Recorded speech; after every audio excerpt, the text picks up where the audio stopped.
1 2 3 4 5 6। यही सोच रहे हो कि मैं ये क्या गिन रहा हूं, 1 2 3 4। मैं वो वाली फोर्सेस गिन रहा हूं जो अभी तक आपको पढ़ा चुका हूं, जैसे कि ग्रेविटेशनल फोर्स है, टेंशन फोर्स है, एयर रेजिस्टेंस की फोर्स है, उसके बाद नॉर्मल फोर्स है, और भी बहुत सारी फोर्सेस के बारे में हमने पढ़ा है। प्रोपल्शन फोर्स ऑफ रॉकेट के बारे में पढ़ा है। तो ये सारी फोर्सेस जो हैं ये किसी ना किसी तरह से वर्क डन करती हैं, क्योंकि चैप्टर नंबर 4 के पहले लेक्चर में ही मैंने आपको बता दिया था कि जब भी वर्क डन होता है तो कोई फोर्स ही वर्क डन कर रही होती है। तो ये सारी फोर्सेस भी तो वर्क डन करती होंगी। तो जी हां, बिल्कुल करती हैं। अब इनमें से कौन सी फोर्स किस किस तरह का वर्क डन करती है, इसी के बारे में आज के लेक्चर में हम पढ़ने जा रहे हैं। तो टॉपिक नंबर 4.3 है conservative and non conservative forces. और आज के लेक्चर में मैं आपको इस काबिल बनाने वाला हूं कि लेक्चर के एंड पर आप बताएंगे सर इसमें से ये वाली फोर्सेस कंजर्वेटिव फोर्सेस हैं और ये वाली फोर्सेस नॉन कंजर्वेटिव फोर्सेस हैं। तो इससे पहले कि आज की इस लेक्चर को मैं स्टार्ट करूं, अगर अभी तक आपने फिजिक्स इनसाइड आउट को सब्सक्राइब नहीं किया तो जल्दी से सब्सक्राइब करके बेल आइकन के बटन को क्लिक कर दे, ताकि जैसे ही नेक्स्ट लेक्चर्स अपलोड हों आपको साथ के साथ नोटिफिकेशंस मिलते रहें और आप एग्जाम की बहुत ही अच्छे से तैयारी करके बहुत अच्छे मार्क्स ले सकें। तो आज की इस वीडियो को लाइक कर दीजिए ताकि लेक्चर को पूरे मजे से स्टार्ट किया जा सके। तो चलिए स्टार्ट करते हैं। आज के लेक्चर को जरा मैंने उल्टी साइड से स्टार्ट किया है। पहले मैं आपको आर्टिकल पढ़ाता था, उसके बाद क्वेश्चंस बताता था कि इस तरह से आपके पेपर में क्वेश्चन बन के आ सकता है। लेकिन आज आप देख रहे हैं कि मैंने सबसे पहले क्वेश्चंस लिख डाले हैं। ये एक क्वेश्चन, दूसरा क्वेश्चन, तीसरा क्वेश्चन। तो ये बहुत ही ज्यादा इंपॉर्टेंट क्वेश्चंस हैं, इसलिए मैंने लेक्चर के स्टार्ट में लिख दिए हैं। और क्वेश्चन की हेडिंग भी रेड मार्कर से लगाइए ताकि आपको याद रहे कि ये वाले क्वेश्चंस तो कभी भी नहीं भूलने। अब आपने करना क्या है, लेक्चर के स्टार्ट में ही अपने नोट्स में पेज पे सबसे ऊपर जो आपके पास सबसे मोटा मार्कर है उससे ये तीनों क्वेश्चंस लिख डालिए ताकि आपको याद रहे। भाई और कोई क्वेश्चन मैं याद करूं या ना करूं, ये वाले क्वेश्चंस तो लाजमी तौर पर याद करूंगा, क्योंकि ये वाले क्वेश्चंस बहुत इंपॉर्टेंट क्वेश्चंस हैं। तो सबसे पहला जो क्वेश्चन है, what is gravitational field, show that gravitational field is conservative field. एक तो इस तरह से क्वेश्चन बन के आ जाता है, या फिर वो पूछ लेता है what is gravitational field, show that work done in a gravitational field is independent of path followed. और फिर दूसरा क्वेश्चन भी इसी टॉपिक में से बन के आता है, कहते हैं show that work done along a closed path in a gravitational field is zero. Sir आप ऐसे ही बताए जा रहे हैं, ये तो आपने बताया नहीं कि ग्रेविटेशनल फील्ड होती क्या है, कंजर्वेटिव फील्ड। तो भाई एक एक छोटा छोटा पॉइंट क्लियर करूंगा। मुझे पता है स्टूडेंट की वरीज क्या होती हैं, और आज के लेक्चर में इस टॉपिक से रिलेटेड आपकी जो भी वरीज हैं उनको तो मैं 100% सॉल्व कर ही दूंगा। तो चलिए आज के इस लेक्चर को स्टार्ट करते हैं। इसी पहले क्वेश्चन से स्टार्ट लेंगे। मैं आपको ग्रेविटेशनल फील्ड के बारे में पहले बताऊंगा, उसके बाद बताऊंगा कि ग्रेविटेशनल फोर्स जो है ये किस तरह से वर्क डन करती है, एक्चुअली ये होती क्या है। तो सारे के सारे कंसेप्ट आज के इस लेक्चर में क्लियर करूंगा। तो सबसे पहले ग्रेविटेशनल फील्ड के बारे में समझते हैं कि ग्रेविटेशनल फील्ड क्या होती है। मान लीजिए यहां पर ये अर्थ है जिस पर हम प्रेजेंट है। हम किधर प्रेजेंट है, अर्थ पर प्रेजेंट है। मैं यहां पर खड़ा हुआ हूं, अर्थ मेरे ऊपर फोर्स एक्सर्ट कर रही है जो कि मुझे फील हो रही है।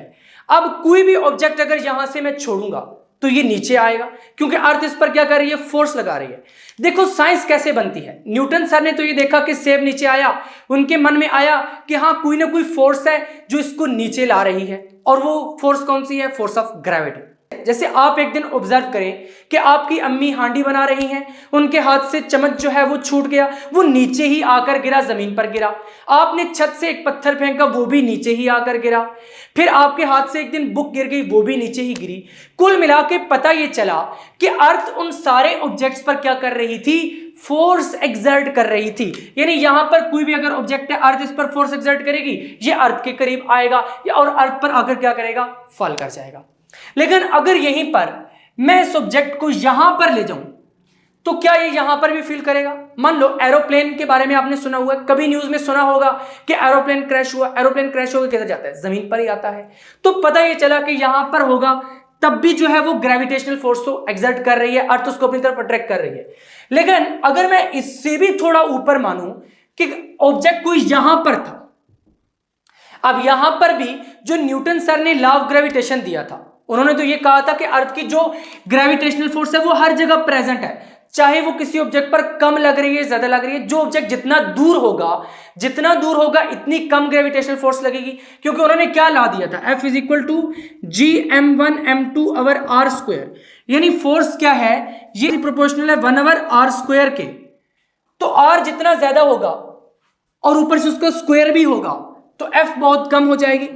इसका मतलब है जब ऑब्जेक्ट को बहुत दूर ले जाएंगे तो उस वक्त क्या होगा कि फोर्स तो एक्ट कर रही होगी, लेकिन इतनी कम होगी वो फोर्स कि वो महसूस नहीं होगी। वो फोर्स क्या होगी, फील नहीं होगी, वो ऑब्जेक्ट फोर्स को एक्सपीरियंस नहीं करेगा। लग रही है बहुत कम फोर्स है कि जो वो ऑब्जेक्ट एक्सपीरियंस नहीं कर रहा। मान लो यहां पर ये ऑब्जेक्ट है, अब ये कोई फोर्स एक्सपीरियंस नहीं कर रहा। अब यहां से मैं एक छोटा सा दायरा बना देता हूं इस तरह से। अब यहां पर देखिए, यहां पर कोई ऑब्जेक्ट है, इसका डिस्टेंस भी अर्थ से इतना है, यहां पर ये वाला ऑब्जेक्ट भी कोई इतनी खास फील नहीं कर रहा, यहां पर ये ऑब्जेक्ट, और जो इससे बाहर चला जाए उस पर तो बहुत ही कम लग रही है।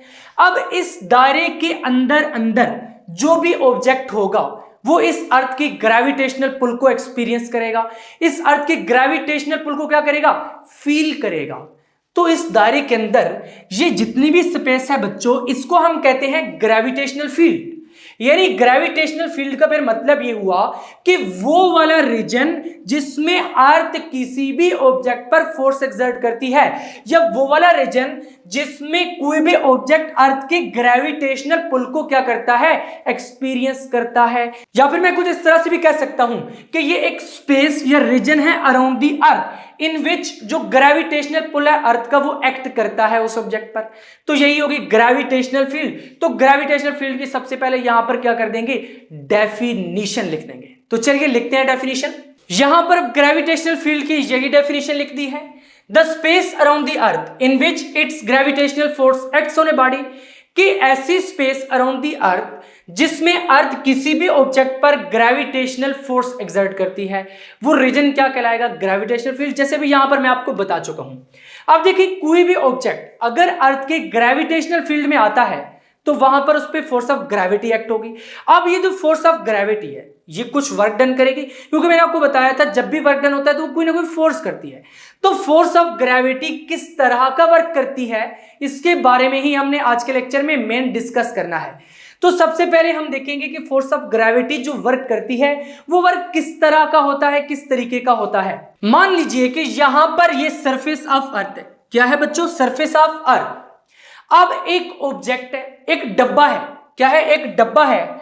एक डब्बे को यहां से उठाकर यहां लेके जाया जा रहा है। मान लीजिए यहां पर इस डब्बे को लाया जा रहा है, ये डब्बा है यहां पर, इसको यहां पर लेकर आ रहे हैं। कौन लेकर आ रहा है इससे हमें कोई लेना देना नहीं है। आप लेकर आ रहे हैं इस डब्बे को यहां पर, मैं लेकर आ रहा हूं, जो भी लेकर आ रहा है इससे हमें लेना देना नहीं है। हमने ये देखना है कि ग्रेविटी इस पर किस तरह से एक्ट कर रही है और वो किस तरह से वर्क डन कर रही है अपना। देखिए फोर्स ऑफ ग्रेविटी किस तरफ होगी, हमेशा डाउनवर्ड होती है, और वो किस इक्वल होती है, वेट ऑफ द ऑब्जेक्ट। जब कोई भी object near to the surface होता है तो वहां पर वेट का रिलेशन हम क्या यूज करते हैं, W is equal to mg। यही वाला रिलेशन यूज करते हैं, थर्ड चैप्टर में मैंने आपको बताया था। और वेट क्या एक्चुअली फोर्स है। इसका मतलब है जब कोई भी object near to the surface of earth होगा तो उस पर जो फोर्स लगेगी that would be F is equal to mg। और इस आर्टिकल में हम जमीन के करीब करीब ही रहेंगे, इतना दूर नहीं जाएंगे कि हमारे ऊपर फोर्स ही ना लगे। यहां पर करीब करीब ही रहेंगे और फोर्स हमारी क्या रहेगी, mg ही रहेगी। फोर्स mg ही रहते हुए अब ये ऑब्जेक्ट क्या जा रहा है, ऊपर जा रहा है। कौन लेकर जा रहा है, इससे हमें लेना देना नहीं है। ऊपर जा रहा है तो डिस्प्लेसमेंट की डायरेक्शन किधर होगी, ऊपर की तरफ होगी। अब यहां पर क्योंकि सीधा ऊपर जा रहा है तो डिस्प्लेसमेंट एक्चुअली क्या होगी, हाइट होगी। तो यहां पर हम d की बजाय क्या लिख देंगे, h लिख देंगे कि इतनी हाइट इसने ऊपर मूव किया है। यहां से यहां तक, यहां से यहां तक इतनी हाइट मूव किया है तो ये क्या हो जाएगा, h, यानी इतनी हाइट इसने मूव किया है। अब जब ये ऊपर मूव कर रहा था तो इसको फोर्स ऑफ ग्रेविटी नीचे की तरफ भी तो पुल कर रही थी ना, तो force of gravity F is equal to mg हो जाएगी। यानी mg नीचे की तरफ है और हाइट ऊपर की तरफ है। रिलेशन हमने क्या पढ़ा था वर्क डन का, W is equal to F D cos theta. यहां पर अगर वर्क डन निकालें, कौन सा work done, force of gravity. उस फोर्स की बात मैं नहीं कर रहा जो इसको ऊपर लेके जा रही है, बल्कि वो फोर्स जो कि फोर्स ऑफ ग्रेविटी है जो इसको नीचे की तरफ पुल कर रही है, वो किस तरह का वर्क डन कर रही है, क्योंकि हर फोर्स वर्क डन तो करती है ना किसी तरीके से। तो ये वाली जो फोर्स ऑफ ग्रेविटी है ये किस तरह से वर्क डन कर रही है। देखिए यहां पर W is equal to force of gravity F is equal to mg, और यहां पर आप देख रहे हैं कि डिस्प्लेसमेंट भी जीरो नहीं है बल्कि हो रही है, यानी कुछ हाइट से ही ऊपर मूव कर रहा है तो डिस्प्लेसमेंट h के इक्वल है। अब बात आती है कि काज के साथ क्या आएगा। देखिए यहां पर फोर्स ऑफ ग्रेविटी इस तरफ है और जो डिस्प्लेसमेंट है वो इस तरफ है। यहां पर ये जो एंगल बन रहा है ये कितना है 180 डिग्री, एक नीचे दूसरा उसके सीधा ऊपर की तरफ मुखालिफ, तो यहां पर काज क्या हो जाएगा 180 degree. W is equal to mgh, cos 180 क्या होता है -1, तो -1 लिख देंगे तो W is equal to -mgh हो जाएगा। क्या हो जाएगा W is equal to -mgh। ये डेफिनेशन जस्ट अभी तक हमने नीट लिखी है, ये सारा नीचे रफ वर्क है, ये सारे का सारा रफ वर्क है जस्ट आपको समझाने के लिए कि ग्रेविटी किस तरीके से वर्क डन करती है। अब यहां पर मैं एक और डब्बा कंसिडर करता हूं, ये केस 1 हो गया, इसको हम केस 1 कह देते हैं, और यहां पर ये जो कैलकुलेशन है ये किसकी है केस 1 की, ये जस्ट रफ वर्क है। अब यहां पर एक दूसरा केस लेते हैं, इसमें डब्बा यहां पर है, डब्बा किधर है यहां पर है, और ये डब्बा नीचे आ रहा है, डब्बा क्या कर रहा है नीचे आ रहा है, तो अब डिस्प्लेसमेंट किधर होगी नीचे की तरफ, और हाइट कितनी है यहां से यहां तक यानी h होगी, और डिस्प्लेसमेंट नीचे की तरफ हो रही है यानी इसकी डायरेक्शन नीचे की तरफ है। अब इस पर फोर्स ऑफ ग्रेविटी भी तो एक्ट कर रही है, क्योंकि हमने किसका निकालना है फोर्स ऑफ ग्रेविटी जो वर्क कर रही है वो निकालना है। तो यहां पर इस पे जो फोर्स ऑफ ग्रेविटी लग रही है वो कितनी होगी, ये भी तो अर्थ के करीब करीब ही है, तो इस पर भी कितनी लग रही होगी mg, तो यहां पर जो फोर्स ऑफ ग्रेविटी लग रही है वो भी mg है, और जो h है वो भी नीचे की तरफ ही है। तो यहां पर फिर क्या हो जाएगा, इसको केस 2 कह देते हैं, केस 2। तो यहां पर केस 2 के बारे में थोड़ा सा डिस्कस करते हैं। W is equal to F D cos theta है, तो यहां पर क्या हो जाएगा W is equal to mg, और d की जगह पर क्या हो जाएगा h, और यहां पर जब दोनों पैरेलल हैं mgb और hb आपस में क्या है पैरेलल हैं, तो थीटा क्या हो जाएगा 0 डिग्री हो जाएगा। तो यहां पर काज 0 डिग्री पुट कर दीजिए, तो W is equal to mgh into cos 0 कितना होता है 1, तो W is equal to mgh। अब मान लीजिए ये डब्बा ऊपर नीचे मूव नहीं कर रहा बल्कि एक प्लेन सरफेस है, इस तरह की क्या है एक प्लेन सरफेस है, और ये डब्बा इस प्लेन सरफेस पे मूव कर रहा है, इस तरह से आगे मूव कर रहा है, तो अब डिस्प्लेसमेंट की डायरेक्शन किधर होगी इस तरफ होगी, और फोर्स ऑफ ग्रेविटी किधर होगी भाई वो तो हर बार नीचे ही होगी क्योंकि वो नीचे ही खींचती है, तो mg किधर होगा इस तरफ होगा। Force of gravity F is equal to mg हम ले रहे हैं क्योंकि ये near to the surface of earth है ऑब्जेक्ट। तो यहां पर इसको अगर केस 3 कह दें, क्या कह दें केस 3, तो केस 3 के बारे में हम यहां पर लिख सकते हैं W is equal to F D cos theta, W is equal to F D cos theta, तो W is equal to F D cos of 90 degree हो जाएगा, क्योंकि इसके और इसके दरमियान कितना एंगल है 90 डिग्री, एक इस तरह से एक इस तरह से, तो एंगल कितना हो गया 90 डिग्री। तो यहां पर W is equal to F d, जब काज 90 है तो काज 90 0 होता है, तो इसको 0 पुट कर दें तो W क्या हो जाएगा 0 हो जाएगा। अब ये वाले केसेस बनते हैं, तो पता चला कि ग्रेविटी कुछ इस तरह से वर्क डन करती है, या तो वो mgh वर्क डन करेगी या -mgh वर्क डन करेगी या फिर 0 वर्क डन करेगी। तो यहां से फिर क्या पता चला कि ग्रेविटी 3 तरीकों से वर्क डन करती है, W is equal to -mgh plus mgh और 0। ग्रेविटी जो वर्क करती है वो पॉजिटिव भी हो सकता है, नेगेटिव भी हो सकता है और 0 भी हो सकता है। ग्रेविटी कब पॉजिटिव वर्क डन करती है, जब डिस्प्लेसमेंट और फोर्स ऑफ ग्रेविटी दोनों एक ही डायरेक्शन में होती हैं। ग्रेविटी नेगेटिव कब वर्क डन करती है, जब फोर्स ऑफ ग्रेविटी इस तरफ एक्ट करे और डिस्प्लेसमेंट इस तरफ हो, तो उस केस में जो ग्रेविटी वर्क डन करेगी दैट वुड बी नेगेटिव। और इस केस में कि जब डिस्प्लेसमेंट इस तरफ हो रही हो, फोर्स ऑफ ग्रेविटी इस तरफ एक्ट कर रही हो, यानी एक ऑब्जेक्ट एक प्लेन सरफेस पर आगे मूव कर रहा हो, तो वहां पर work done by force of gravity कितना हो जाएगा 0 हो जाएगा। तो मालूम हुआ कि 3 तरीकों से ग्रेविटी वर्क डन करती है फोर्स ऑफ ग्रेविटी, या तो वो पॉजिटिव होगा या नेगेटिव होगा या फिर 0 होगा। पॉजिटिव कब होगा, नेगेटिव कब होगा, 0 कब होगा, ये मैंने आपको बता दिया है। तो अब इसी चीज को लिख देते हैं, यहां पर हेडिंग लगाएंगे sign conventions of work done by gravitational force. तो उसके नीचे ये लिख देंगे कि कब पॉजिटिव होगा, कब नेगेटिव और कब 0। तो चलिए लिखते हैं, यहां पर अब साइन कन्वेंशंस की हेडिंग लगाकर हमने यही बात लिख दी है, sign convention for work done in gravitational field. देखिए, if displacement is in direction of gravitational force the work is positive. जैसे अभी मैंने आपको बताया है कि जब डिस्प्लेसमेंट ग्रेविटेशनल फोर्स की डायरेक्शन में होगी, क्योंकि वहां पर एंगल 0 डिग्री बनता है, cos 0 1 होता है, तो वहां पर क्या हो जाएगा, वर्क डन पॉजिटिव हो जाएगा। If the displacement is against the direction of gravitational force, के अगर डिस्प्लेसमेंट ग्रेविटेशनल फोर्स की डायरेक्शन से ऑपोजिट होगी, क्योंकि वहां पर एंगल 180 डिग्री का बनता है, cos 180 डिग्री -1 के इक्वल होता है, इसकी वजह से वर्क डन नेगेटिव हो जाता है। If displacement is perpendicular to the direction of gravitational force, अगर डिस्प्लेसमेंट और ग्रेविटेशनल फोर्स आपस में परपेंडिकुलर हो जाए इस तरह से, तो वहां पर एंगल 90 डिग्री का बनता है, cos 90 0 हो जाता है, इसलिए वहां पर वर्क क्या हो जाता है, 0 हो जाता है। तो ये बिल्कुल वही वाले एग्जैक्टली 3 पॉइंट्स लिखे हैं जो यहां पर मैंने आपको समझाए थे। अब इसके बाद चलते हैं कि आपकी बुक पर जो लिखा गया है कि ग्रेविटेशनल फोर्स किस तरह से वर्क डन करती है, जो यहां पर पाथ दिया गया आपकी बुक में, उस पाथ को डिस्कस करते हुए वर्क डन की थोड़ी सी कैलकुलेशंस करते हैं। यहां पर अब work done in gravitational field की हेडिंग हमने लगा दी है और यहां पर ये वाली डायग्राम बना दी है।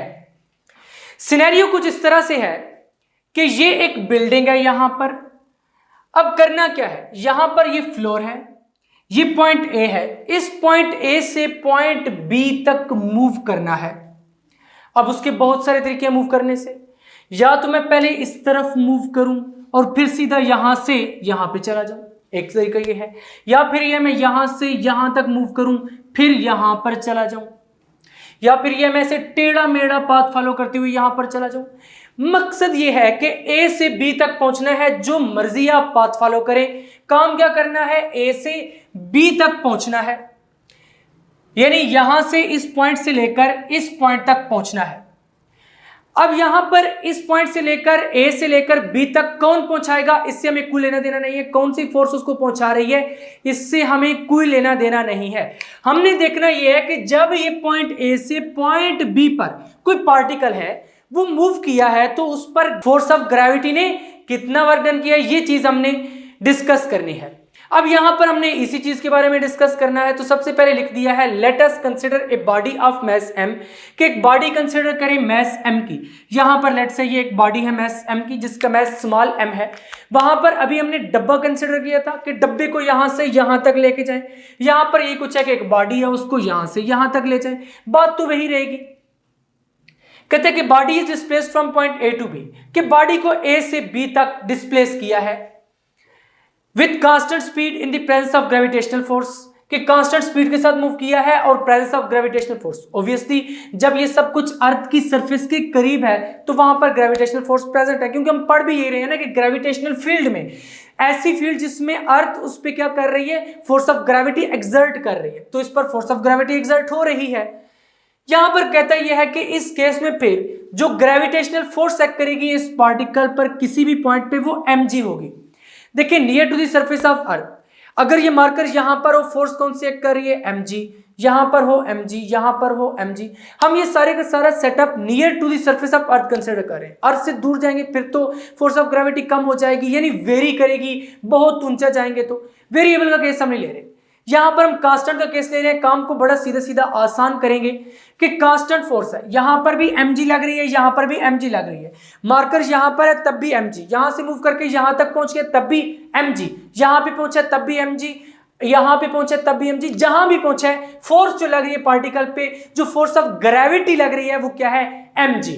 तो हमने क्या लिख दिया कि फोर्स ऑफ ग्रेविटी mg, और ये mg कैसे लगती है, क्योंकि ये वेट है, वेट हमेशा डाउनवर्ड एक्ट कर रहा है और हम फोर्स ऑफ ग्रेविटी की ही बात करना चाह रहे हैं, इसलिए हमने F is equal to mg consider किया है, जैसे अभी मैंने आपको डब्बे के एग्जांपल में बताया था। अब देखें 3 तरीके हैं कि यहां से यहां तक इस पाथ को फॉलो करते हुए पहुंचे, या इस पाथ को फॉलो करते हुए, या इस पाथ को फॉलो करते हुए। यहां पर हमने कहा था कि डब्बा यहां से यहां तक मूव किया है, ग्रेविटी ने जो उस पर वर्क डन किया है वो इतना है, वो इतना है। यहां पर हमने ये बताना है कि पॉइंट ए से पॉइंट बी तक ये गया है पार्टिकल, ये बॉडी पॉइंट ए से पॉइंट बी तक मूव की है। हमने फाइंड ये करना है कि पॉइंट ए से पॉइंट बी तक जब इसने मूव किया है तो फोर्स ऑफ ग्रेविटी ने कितना वर्क डन किया है। पहले हम ले लेते हैं कि मान लो इसने इस पाथ के अलाउंग मूव किया है, ADB, कौन से पाथ के अलाउंग, पहले यहां से यहां तक गया है, फिर यहां से यहां तक गया है। तो अब क्या करना है, पाथ 1 पहले कंसीडर कर लेंगे, क्या कर लेंगे, पाथ 1। पाथ 1 में हम क्या फाइंड करेंगे, work done along the path ADB, कि एडीबी के अलोंग जो वर्क डन हुआ है, work done along path ADB, along path ADB, पहले इसके अलोंग निकालेंगे, फिर इसके अलोंग निकालेंगे, फिर इसके अलोंग निकालेंगे, फिर हम वहां से कुछ कंक्लूड करेंगे।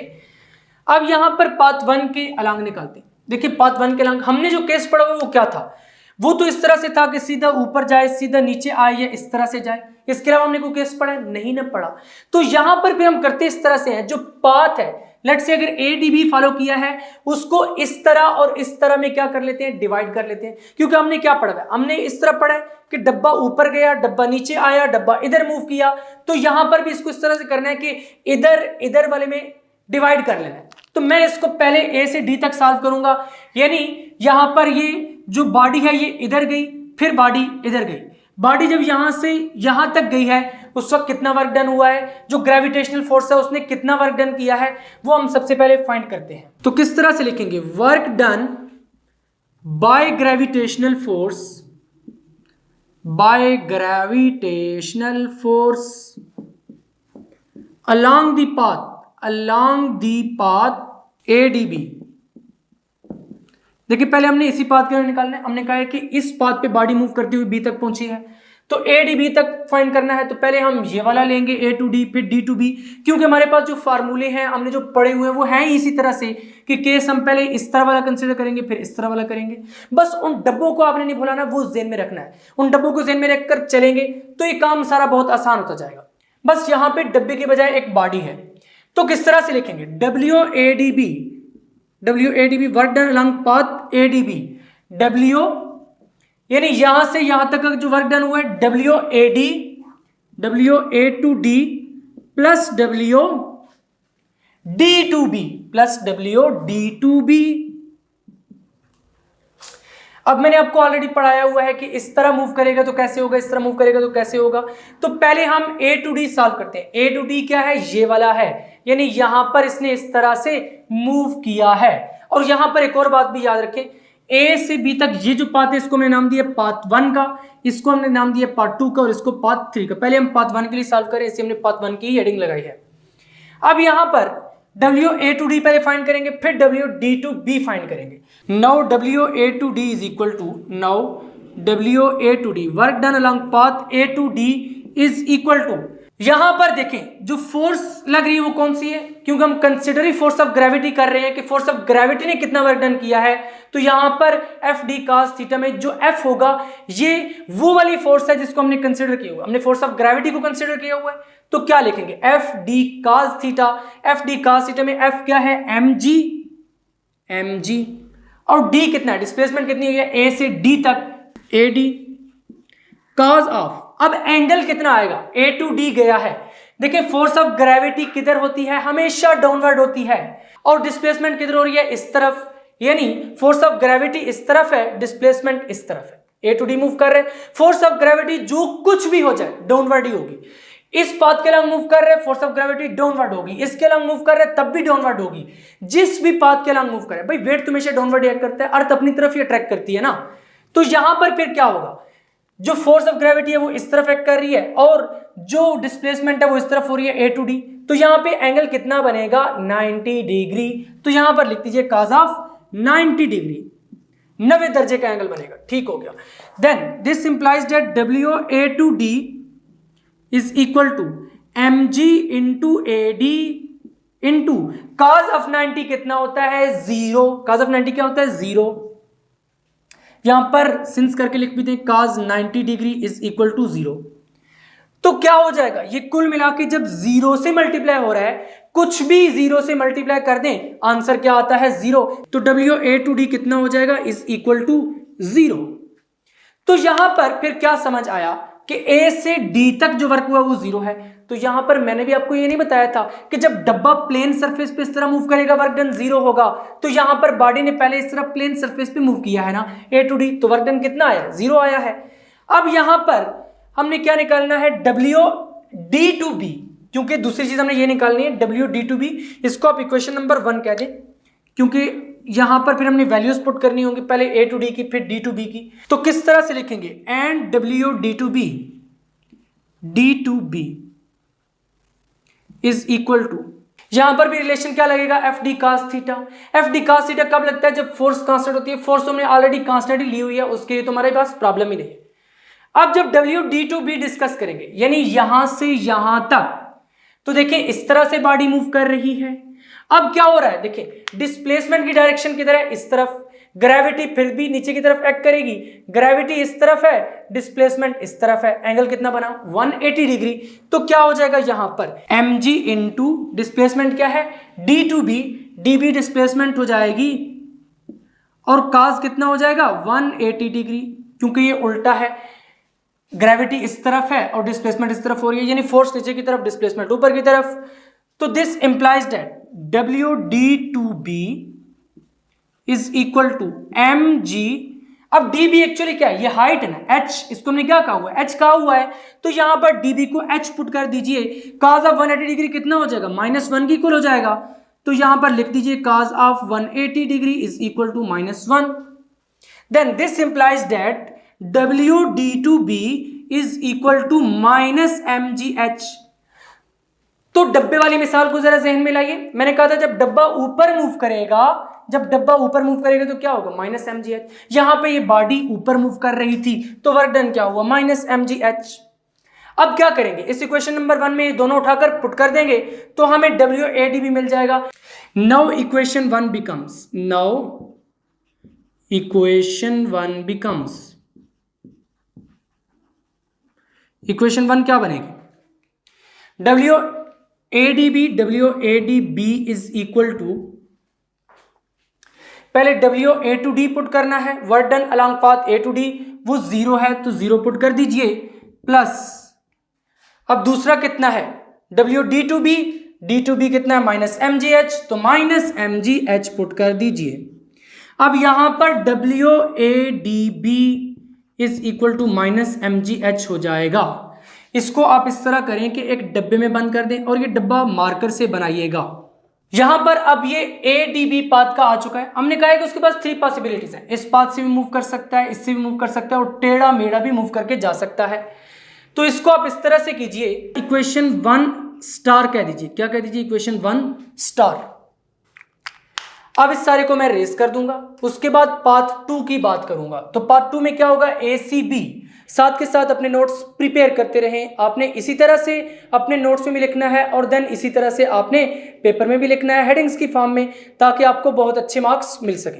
तो अब हेडिंग लगा दी है पाथ 2 की, कि जब बॉडी इस पाथ 2 से मूव करेगी, ACB ये वाला पाथ फॉलो करती हुई मूव करेगी, तो उस वक्त फोर्स ऑफ ग्रेविटी कितना वर्क डन करेगी। तो यहां पर पहले वही वाला सेंटेंस लिखेंगे जो पाथ 1 के लिए लिखा था, work done by gravitational force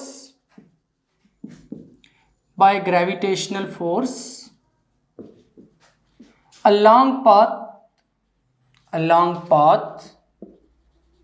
कौन सा पाथ है, ACB, along path ACB is। अब ये किस तरह से निकलेगा, इसको WACB लिखेंगे, WACB। अब इस केस में क्या करेंगे, पहले AC पाथ के लिए निकालेंगे, फिर CB के लिए निकालेंगे।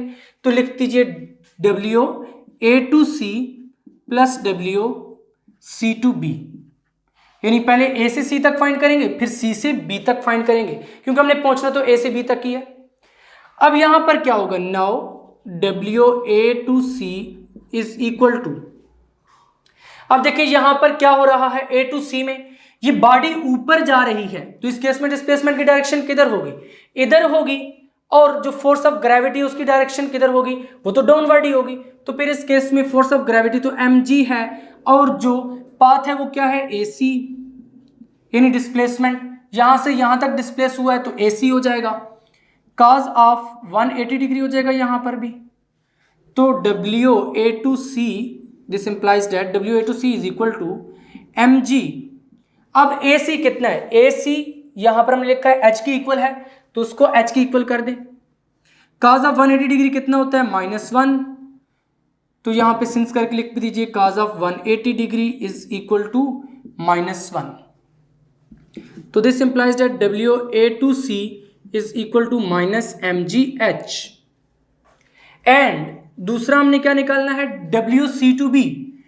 W C to B is equal to, यहां पर भी एफ डी cos थीटा होगा। फोर्स क्या है, M G, force of gravity की हम बात कर रहे हैं। तो डिस्प्लेसमेंट इस तरफ हो रही है, यानी सी बी होगी डिस्प्लेसमेंट। तो किस तरह से लिखेंगे, M G into C B cos of, angle कितना आएगा, देखिए फोर्स नीचे की तरफ एक्ट कर रही है, फोर्स ऑफ ग्रेविटी, डिस्प्लेसमेंट इस तरफ है, यहां पे एंगल कितना बनेगा, 90 डिग्री का बनेगा। तो कॉज 90 डिग्री लिख दीजिए। W C to B is equal to M G into C B into cos 90 कितना होता है, 0, since cos 90 is equal to 0। तो यहां पर this implies that W C to B is equal to, यहां पर जब इसको 0 से मल्टीप्लाई करेंगे तो ये 0 हो जाएगा। अब इसको आप इक्वेशन नंबर 2 कह दें, क्योंकि पहले हमने इक्वेशन नंबर 1 लिखी थी।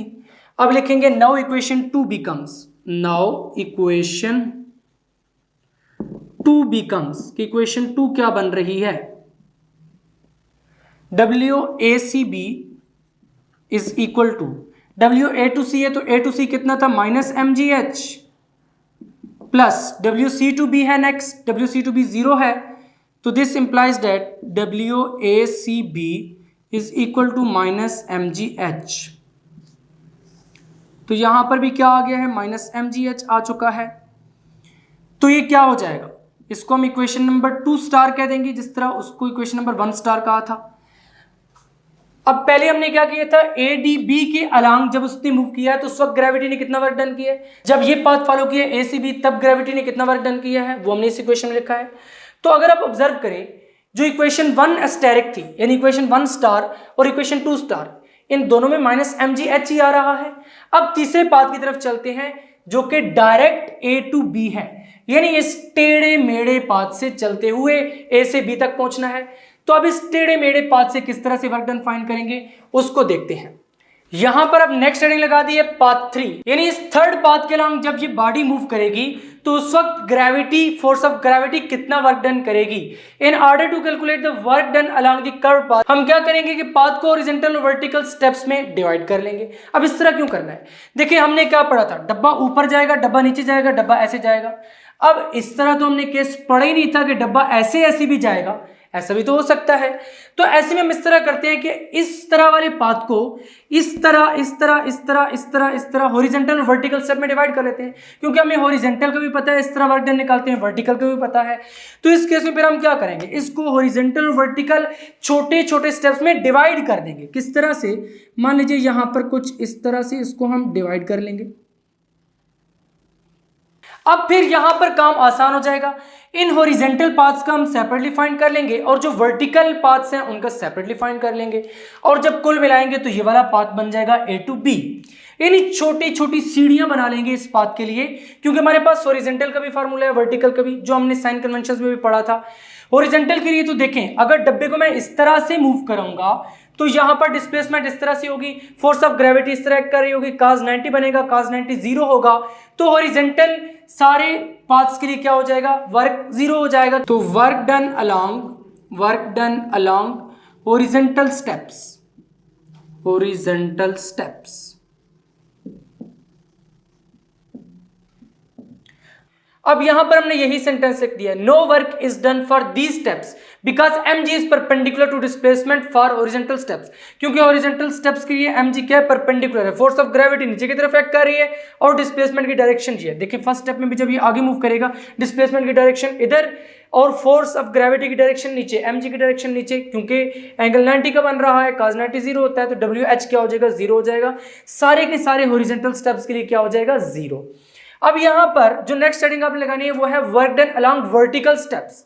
देखें अब जो मेन चीज आती है वो तो वर्टिकल स्टेप्स में आती है। वर्टिकल स्टेप्स की हमने 2 केसेस पढ़े थे, डब्बा ऊपर जाएगा, डब्बा नीचे आएगा। डब्बा ऊपर जाएगा तो माइनस mgh, डब्बा नीचे आएगा तो प्लस mgh। तो यहां पर देखना यह है कि सेंस किधर है, ए टू बी, बी ए से ऊंचा है, यानी ये जो बॉडी है पॉइंट ए पर, ये पॉइंट ए से पॉइंट बी की तरफ जा रही है, यानी जो नेट डिस्प्लेसमेंट है वो तो ऊपर की तरफ ही है। और फोर्स ऑफ ग्रेविटी नीचे की तरफ। इसका मतलब है कि ये अपवर्ड वाली डिस्प्लेसमेंट्स के लिए, वर्टिकल डिस्प्लेसमेंट्स के लिए क्या हो जाएगा, cos 180 डिग्री हो जाएगा। लेकिन यहां पर आप सोच रहे होंगे कि सर ये वाला जो पाथ है यहां से यहां तक, यहां पे तो ये डाउन डाउन आ रहा है, नीचे की तरफ ही डिस्प्लेसमेंट आ रही है। देखें यहां से गया इस स्टेयर से, यहां से आगे, अब यहां से ये तो नीचे आ रहा है, देन ये भी नीचे आ रहा है, ये भी नीचे आ रहा है। तो यहां पर क्या है कि डिस्प्लेसमेंट की डायरेक्शन भी डाउनवर्ड है, फोर्स ऑफ ग्रेविटी भी डाउनवर्ड है, cos 0 हो जाना चाहिए। लेकिन प्यारे बच्चों यहां पर आपने एक बात ध्यान में रखनी है। देखें अब ये वाली जो हिल है सिर्फ ये प्रॉब्लम क्रिएट कर रही है। देखें अगर यहां से यहां तक मैं एक लाइन खींच देता हूं, इमेजिनरी लाइन, तो ऊपर कितना पोर्शन रह जाएगा, ये वाला पोर्शन रह जाएगा, ये वाली हिल ऊपर बच जाएगी। यहां पर इमेजिनरी लाइन आप 1 मिनट के लिए कंसिडर कर लें। देखिए यहां पर क्या, ये बॉडी अपवर्ड जा रही है, तो इस छोटे से पाथ के लिए क्या हो जाएगा, एक अगर वर्टिकल स्टेप डेल्टा वाई है तो ये वाला जो वर्टिकल स्टेप है इसके लिए क्या हो जाएगा, M G delta Y plus M G delta Y, या minus M G delta Y, ऊपर जा रहा है तो minus M G delta Y.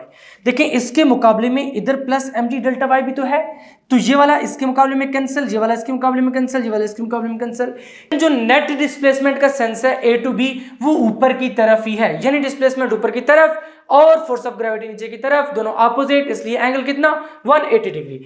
तो यहां पर फिर फाइनली हम क्या कर देंगे, वर्क डन लिखेंगे। इसके लिए वर्क डन कौन सा, वर्टिकल वाला, फॉर वर्टिकल स्टेप्स WV से मैं रिप्रेजेंट कर रहा हूं, तो इसमें क्या हो जाएगा mg, पहले फर्स्ट स्टेप के लिए लिखें, पहला स्टेप क्या है vertical, delta y1, mg delta y1 cos of 180 degree plus mg delta y2 cos of 180 degree.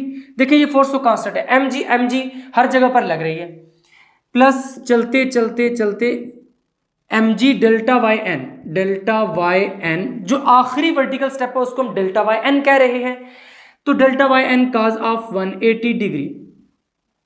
अब cos 180 डिग्री कितना होता है, -1 के इक्वल, तो लिख दीजिए WV is equal to mg delta Y one, यहां पर -1 है तो माइनस से मल्टीप्लाई करेंगे तो ये माइनस हो जाएगा, इस तरह ये भी minus, minus mg delta Y two, cos 180 डिग्री को -1 पुट कर दिया। अब इससे नेक्स्ट क्या आएगा, mg delta Y three cos 180 degree. जब सारे cos 180 डिग्री है तो यहां पर साइन क्या हो जाएंगे, माइनस माइनस क्यों जाएंगे, माइनस चलते चलते चलते minus mg delta Y N, तो यहां तक ये हो जाएगा, दरम्यान में ये सारी टर्म्स आ जाएंगे, delta Y three delta Y four सारी। अब यहां पर अगर मैं माइनस mg को कॉमन ले लूं तो this implies that WV is equal to minus mg delta Y one. अब माइनस तो कॉमन ले लिए, अंदर क्या रह जाएगा, प्लस ही रह जाएगा, डेल्टा वाई टू प्लस चलते चलते चलते डेल्टा वाई एन। तो यहां तक ये चीज आपको समझ आ चुकी है। अब देखें ये एक्चुअली क्या है, delta Y one plus delta Y two plus delta Y N, यहां से लेकर यहां तक जितनी वर्टिकल है उन सबको हमने एड अप कर दिया है। जब एड अप कर दिया है तो A टू B तक सारी हाइट मिल जाएगी, A से B तक h है, तो इसका मतलब है ये सारे कुल मिला के जो वर्टिकल स्टेप्स हैं ये h के इक्वल आएंगे। तो यहां पर फिर मैं क्या लिख सकता हूं, h लिख सकता हूं, तो this implies that WV is equal to minus mgh। तो फाइनली अब मुझे क्या करना पड़ेगा, हॉरिजॉन्टल स्टेप्स का जो वर्क आया था और जो वर्टिकल स्टेप्स का वर्क आया है उन दोनों को मैं ऐड अप कर दूंगा, दोनों को क्या कर दूंगा, प्लस कर दूंगा। तो किस तरह से लिखूंगा, 10 work done along curve path is, work done along curved path is, along curved path is, वो कितना है, WAB हो जाएगा total, is equal to WH plus WV। तो यहां पर अगर आप सॉल्व करें तो WAB इज इक्वल टू कितना आएगा, 0 माइनस mgh, तो लिख दीजिए 0 प्लस इंटू माइनस mgh। तो यहां से WAB कितना आ जाएगा, WAB is equal to minus mgh। यहां पर आपने लाजमी तौर पर सिंस करके ये लिख भी देना है इस स्टेप में कि ये जो delta Y one plus delta Y two, delta Y one plus delta Y two plus चलते चलते प्लस डेल्टा वाई एन तक, ये किसकी इक्वल है, h की इक्वल है। यहां पर सिंस करके आपने जरूर लिखना है कि WV इसकी इक्वल है, क्योंकि ये जो सारी चीजें ये h की इक्वल है। और यहां पर जहां पे हमने cos 180 डिग्री को -1 पुट किया था, वहां पर भी आपने लिखना है since cos 180 degree is equal to -1। ये सिंस वाली चीज आपने लाजमी लिखनी है। यहीं से पता चलता है कि आपने इस स्टेप से अगला स्टेप कैसे लिखा है। तो अब मैं इस वाले एक्सप्रेशन को भी बॉक्स में बंद कर दूंगा यहां पर इस तरह से, और इसको अगर मैं यहां पर कह दूं इक्वेशन नंबर 3 एस्टेरिक, यानी 3 स्टार इक्वेशन इसको नाम दे दें। अब आपको अगर याद हो तो अभी यहां पर जो सबसे पहले पाथ के लिए हमने वर्क डन कैलकुलेट किया था ADB के लिए, उसमें हमने क्या लिखा था कि वर्क डन किसकी इक्वल था -mgh। इस पाथ के लिए जब निकाला था वो भी कितना आता था -mgh। अब इस पाथ के लिए निकाला है, इस टेढ़े मेढ़े पाथ के लिए निकाला है, इसके लिए भी क्या आ गया -mgh। तो इन तीनों पाथ्स के लिए वर्क डन सेम आ रहा है, -mgh ही आ रहा है। इसका मतलब है मैं पाथ ये वाला फॉलो करके A से B तक जाऊं, ये वाला पाथ फॉलो करके A से B तक जाऊं, ये वाला पाथ फॉलो करके A से B तक जाऊं, मैं जो भी पाथ फॉलो करूं वर्क डन बाय ग्रेविटी हमेशा सेम ही आएगा। यहां से फिर मैं एक बहुत ही इंपॉर्टेंट रिजल्ट निकाल सकता हूं कि work done in gravitational field independent of path होता है, क्योंकि यहां पर हम work done in gravitational field पढ़ रहे हैं जिसमें फोर्स ऑफ ग्रेविटी वर्क कर रही है। तो जब भी फोर्स ऑफ ग्रेविटी वर्क करेगी यानी work done in gravitational field होगा, तो उस केस में जो वर्क डन है वो इंडिपेंडेंट ऑफ पाथ होगा। आप एक पॉइंट से दूसरे पॉइंट तक जा रहे हैं, पाथ जो भी फॉलो कर ले वर्क डन सेम रहेगा। यहां पर जैसे -mgh रह रहा था, अब इसी कंक्लूजन को उठाकर हमने यहां पर लिखना है। और जो क्वेश्चन नंबर 1 मैंने यहां पर आपको लिखवाया था उसकी 2 स्टेटमेंट्स लिखवाई थी। दूसरी स्टेटमेंट में क्या कहा था कि define gravitational field, prove that the work done in a gravitational field is independent of choice of path, यानी चॉइस ऑफ पाथ पर ये डिपेंड ही नहीं करता। तो यहां पर आपके सामने प्रूव हो चुका है कि सारे -mgh आ रहे थे, सब पाथ्स के लिए -mgh ही आ रहा था वर्क डन। तो work done independent of path है, जो भी पाथ लें वर्क डन -mgh ही आएगा इस केस में। तो यहां से फिर क्वेश्चन नंबर 1 की जो दूसरी स्टेटमेंट थी वो तो कंप्लीट हो चुकी है। अब एक और बात याद रखें कि जिस फील्ड में work done independent of path हो, ऐसी फील्ड को हम कहते हैं कंजर्वेटिव फील्ड। जब ग्रेविटेशनल फील्ड में work done independent of choice of path है, तो मैं कह सकता हूं कि जो ग्रेविटेशनल फील्ड है ये एक कंजर्वेटिव फील्ड है। तो जो पहला क्वेश्चन मैंने आपको लिखवाया था उसकी जो फर्स्ट स्टेटमेंट थी आर से पहले उसमें क्या कहा था, show that gravitational field is conservative field. तो यहां पर जब work done independent of path है इस फील्ड में, तो फिर ये ग्रेविटेशनल फील्ड कंजर्वेटिव फील्ड तो बन गई ना। तो यही था इसका प्रूफ कि ग्रेविटेशनल फील्ड कंजर्वेटिव फील्ड है। अब अपनी बात याद रखनी है, ऐसी फील्ड जिसमें work done independent of path हो उस फील्ड को हम क्या कहते हैं, कंजर्वेटिव फील्ड। तो यहां पर अब कंक्लूजन की हेडिंग लगाकर ये कंक्लूजन लिखते हैं। यहां पर फिर आपने ये वाला सेंटेंस लिख देना है, from equation 1 asterisk 2 asterisk and 3 asterisk, यानी जिनके ऊपर छोटे छोटे हमने स्टार्स डाले हुए हैं। इन इक्वेशन से क्या पता चलता है कि जो वर्क डन है वो independent of the path followed है, यानी जो भी पाथ आप फॉलो करेंगे वर्क डन सेम ही आएगा। जैसे WADB जो हमने इस इक्वेशन में कैलकुलेट किया था, WACB हमने इसमें किया था और WAB इसमें किया था, और उन तीनों में -mgh ही आ रहा था, इसलिए तीनों को इक्वल रख के -mgh के इक्वल लिख दिया है। तो यहां पर नीचे आपने सेंटेंस लिख देना है, since work done in a gravitational field is independent of the path so it is a conservative field, जिसकी वजह से ये क्या है, कंजर्वेटिव फील्ड है। तो कंजर्वेटिव फील्ड कौन सी होती है, जिसमें work done independent of the path followed हो। और फिर यहीं से अगर मैं थोड़ा सा दिमाग लगाऊं तो मैं नॉन कंजर्वेटिव फील्ड की डेफिनेशन भी निकाल सकता हूं। ऐसी फील्ड जिसमें work done dependent of path होता है उसको क्या कहते हैं, नॉन कंजर्वेटिव फील्ड। जिसमें इंडिपेंडेंट होता है वो कंजर्वेटिव, जिसमें डिपेंडेंट होता है वो नॉन कंजर्वेटिव। तो बस बहुत ही आसान सी बात थी। यहां पर अब हम नेक्स्ट क्वेश्चन की तरफ बढ़ते हैं। तो नेक्स्ट क्वेश्चन में हमने क्या लिखा था, what is gravitational field, prove that the work done in gravitational field along a closed path is 0। अब ये क्वेश्चन इस तरह से भी पेपर में आ जाता है।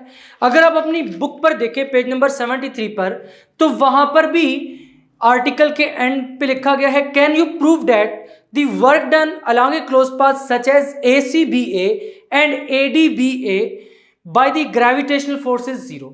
तो मैं यहां पर ACBA के लिए लिखूंगा, आप ADBA के लिए भी लिख सकते हैं। तो मैं अभी ये वाला आर्टिकल जितना भी लिखूंगा ये सारे का सारा ACBA को कंसिडर करते हुए लिखूंगा। तो यहां पर आपकी बुक पर जो क्वेश्चन है इसका आंसर भी हो जाएगा और इसके साथ साथ ये एक लॉन्ग क्वेश्चन में क्लियर हो जाएगा जो यूजुअली पेपर में पूछा जाता है। तो चलिए स्टार्ट करते हैं। पहले वाली जो डायग्राम थी उसमें यहां पर हमने और भी पाथ्स कंसिडर किए थे। लेकिन यहां पर उस डायग्राम को थोड़ा सिंप्लीफाई कर दिया क्योंकि हम जस्ट क्लोज्ड पाथ की बात कर रहे हैं। तो क्लोज्ड पाथ का क्या मतलब है कि जिस पॉइंट से स्टार्ट किया, जहां से भी घूम के आ जाए, वापस उसी पॉइंट पर आके अगर एंड होता है तो हम ऐसे पाथ को कहते हैं कि वो क्लोज पाथ है। जैसे ये पॉइंट ए से स्टार्ट हुआ, यहां से होता हुआ यहां पर, फिर यहां से यहां तक वापस ए पे आके ये पाथ कंप्लीट होता है, इसलिए हम इसको क्या कहेंगे, क्लोज्ड पाथ। तो क्वेश्चन में क्या कहता था, व्हाट इज ग्रेविटेशनल फील्ड, जो मैंने आपको पहले डेफिनेशन लिखवाई है वही वाली आपने यहां पे उठाकर लिख देनी है।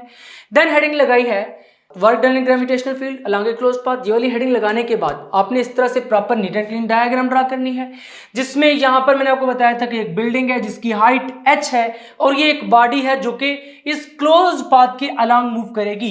अब इस क्लोज पाथ के अलोंग जब ये बॉडी मूव करेगी तो फोर्स ऑफ ग्रेविटी ने कितना वर्क डन किया वो हमने यहां पर फाइंड करना है, क्योंकि हम ग्रेविटेशनल फील्ड की बात कर रहे हैं। तो ग्रेविटेशनल फील्ड में जो भी ऑब्जेक्ट होगा उस पर फोर्स ऑफ ग्रेविटी एक्ट करेगी, और ये जब बॉडी क्लोज पाथ के अलोंग मूव करेगी तो कितना वर्क डन किया है ग्रेविटेशनल फोर्स ने, उसको हमने इस क्वेश्चन में डिस्कस करना है।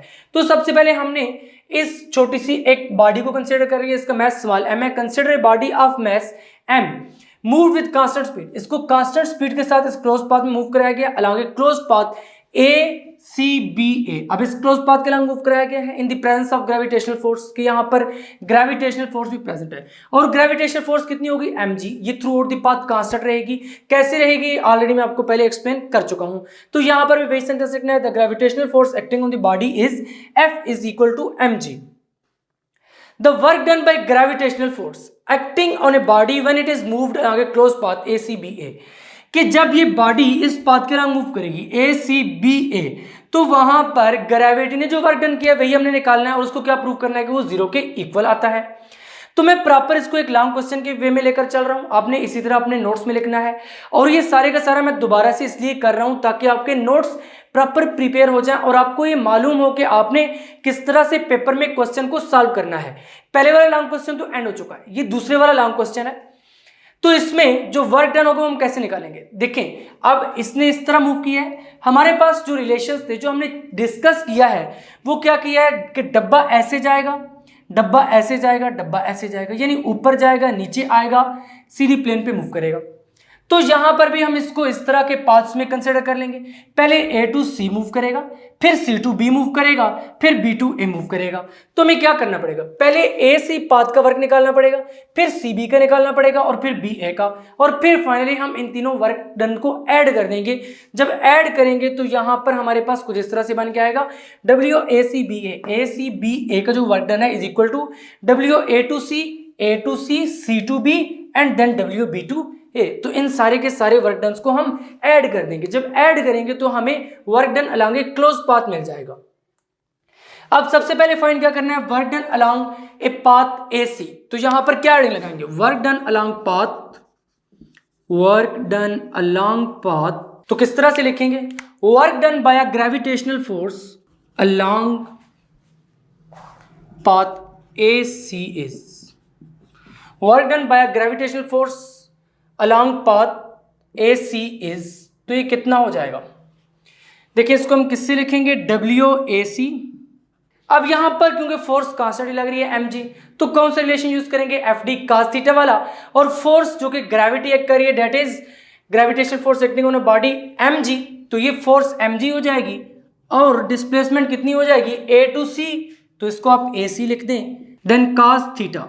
अब थीटा कितना होगा, देखिए फोर्स ऑफ ग्रेविटी की डायरेक्शन नीचे की तरफ है, डिस्प्लेसमेंट ऊपर की तरफ है, 180 डिग्री का एंगल बनेगा, तो यहां पर cos 180 डिग्री हो जाएगा। Then this implies that WA to C is equal to mg। अब ये AC एक्चुअली क्या है, यहां से देखें h की इक्वल है तो इसको h पुट कर दें, cos ऑफ 180 कितना हो जाएगा, -1। तो यहां पर सिंस करके लिख भी दें, cos 180 degree is equal to -1 and AC is equal to H, AC is equal to H। तो यहां से WA to C यानी work done along path AC is equal to -mgh हो जाएगा। अब एक तो कैलकुलेट हो गया, देन हमने क्या करना है, C to B कैलकुलेट करना है और उसके बाद B to A कैलकुलेट करना है।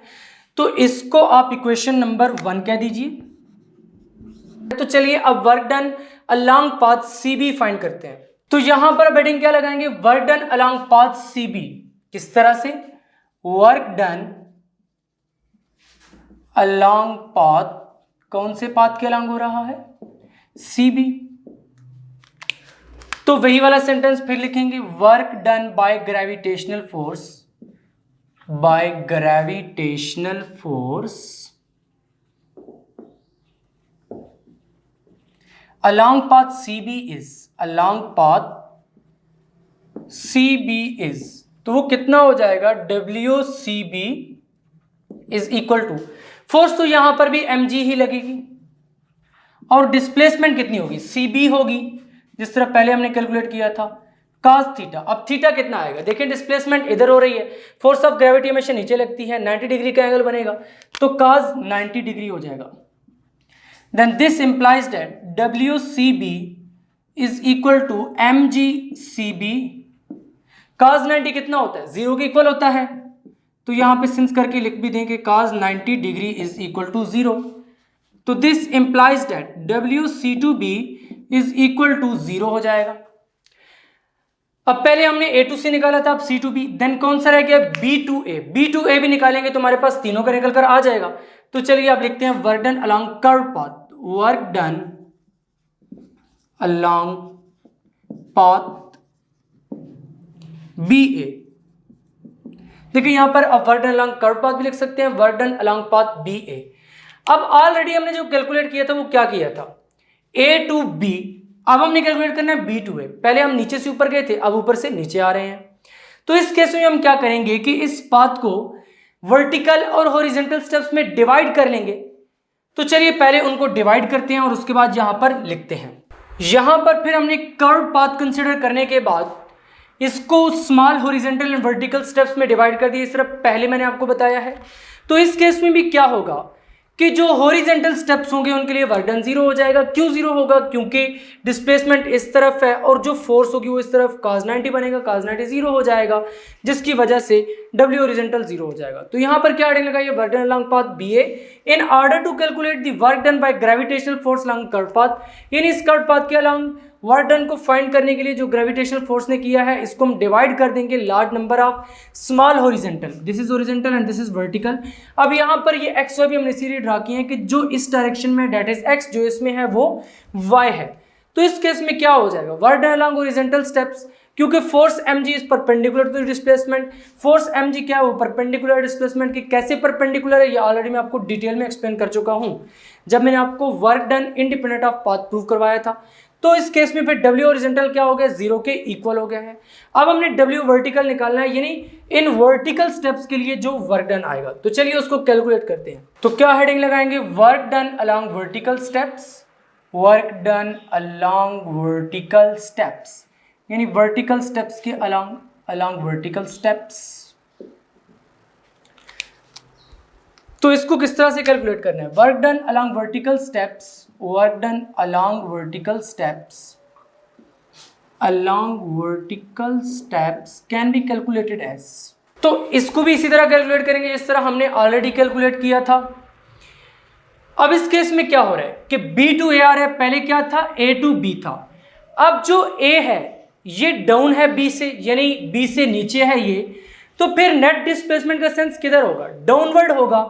जब डिस्प्लेसमेंट भी डाउनवर्ड होगी, फोर्स ऑफ ग्रेविटी तो ऑलरेडी डाउनवर्ड है, तो एंगल कितना हो जाएगा, दोनों डाउनवर्ड है, पैरेलल है, एंगल 0 डिग्री हो जाएगा।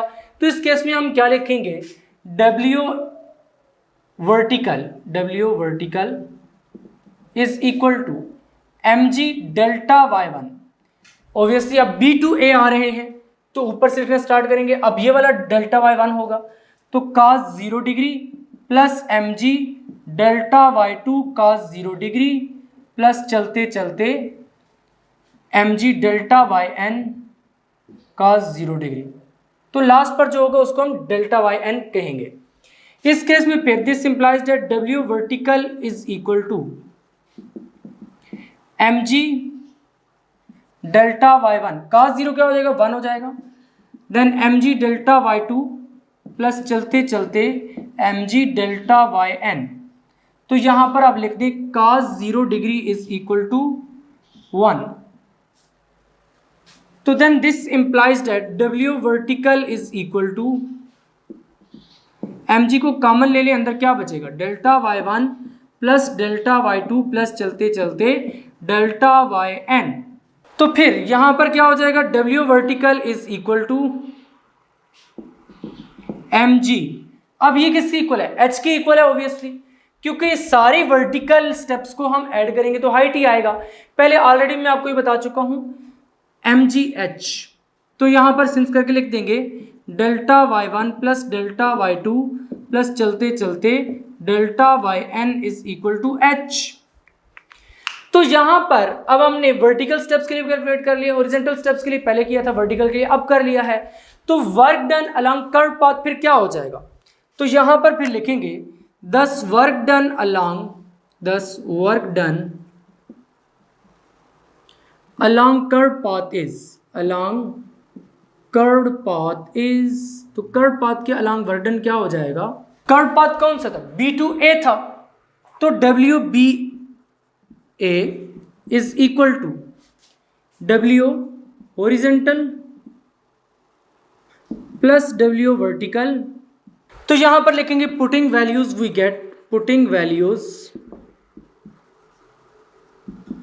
गेट, तो हमें क्या मिलेगा WBA is equal to horizontal के लिए अभी हमने कैलकुलेट किया था वो 0 आ रहा था, प्लस वर्टिकल के लिए क्या है MGH है, तो लिख दीजिए then this implies that WB2A is equal to MGH। तो यहां पर अब हमने कर्व पाथ के लिए भी वर्क डन फाइंड आउट कर लिए। पहले हमने A to C फाइंड किया था, फिर C to B, अब B to A भी फाइंड कर लिए। ये मैंने बहुत जल्दी इसलिए फाइंड किया है क्योंकि ऑलरेडी मैं आपको पहले समझा चुका हूं कि इन पाथ्स के अलोंग किस तरह से वर्क डन को कैलकुलेट करना है जो कि ग्रेविटेशनल फोर्स करेगी। यहां पर जस्ट मैंने आपके नोट्स कंप्लीट करवाने के लिए ये सब कुछ लिखा है ताकि आप नोट्स में प्रॉपरली इसको अरेंज फॉर्मेट में लिख सकें और वहीं से फिर आसानी से प्रिपेयर भी कर सकें।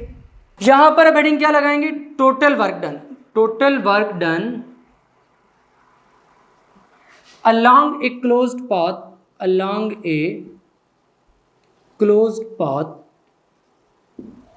ACBA, यही वाला क्लोज पाथ बन रहा था ACBA। तो यहां पर फिर total work done along a closed path ACBA कितना हो जाएगा। अभी हमने इक्वेशन नंबर 1 पढ़ी थी, यहां पर मैं रफ साइड पे दोबारा से लिख देता हूं किस तरह से वो इक्वेशन थी। WACBA is equal to WA2C plus WC2B plus WB2A, कुछ इसी तरह का हमने पढ़ा था रिलेशन। तो इसको हमने क्या कहा था इक्वेशन नंबर 1। अब इस इक्वेशन नंबर 1 में उठाकर सारी वैल्यूज पुट कर दें।